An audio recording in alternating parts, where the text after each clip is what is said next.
Chapter 7, A Mouse in Love, of the Tale of Despereaux.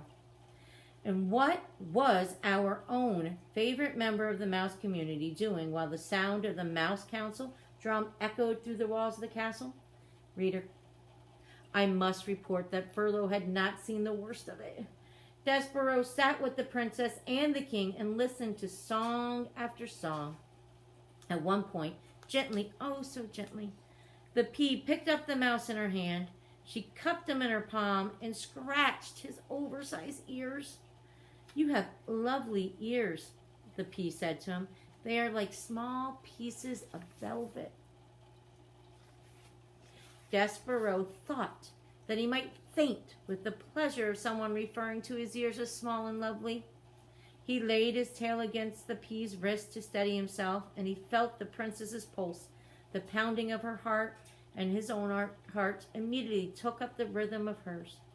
Papa, the pea said when the music was over, I am going to keep this mouse. We are going to be great friends. The king looked at Despereaux, cupped in his daughter's hands.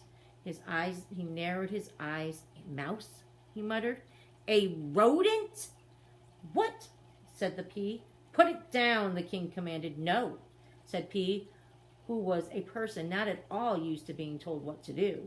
I mean, why should I? Because I told you to. But why? Protested the pea. Because it's a mouse. I know. I'm the one who told you he was a mouse. I wasn't thinking, said the king. Thinking of what? Your mother, the queen. My mother, said the pea sadly. Mice are rodents, said the king. He adjusted his crown.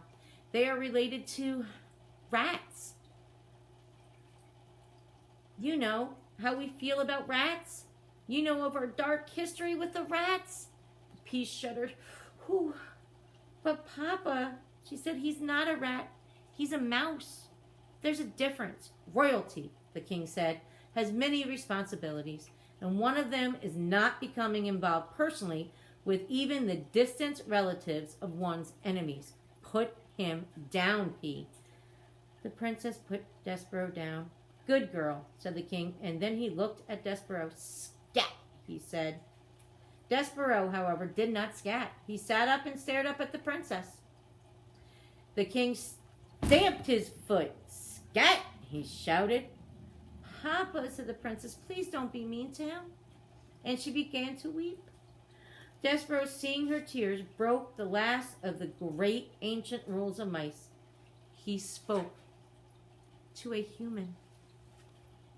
Not supposed to do that. Please, said Despereaux, don't cry. He yelled at his handkerchief to the princess. The pea sniffed and leaned down close to him. Do not speak to her, thundered the king. Despereaux dropped his handkerchief. He backed away from the king. Rodents do not speak to princesses. We will not have this become a topsy-turvy, wrong-headed world. There are rules. Scat, get lost before my common sense returns and I have you killed. The king stamped his foot again, and Despereaux found it alarming to have such a big foot brought down with so much force and anger, so close to his own small head.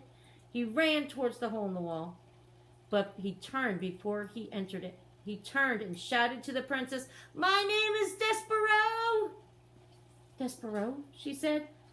I honor you, said Despereaux. I honor you, was what the knight said to the fair maiden in the story that Despereaux read every day in the book in the library.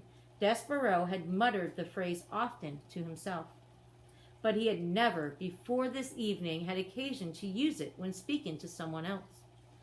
Get out of here, shouted the king, stamping his foot harder and then harder still.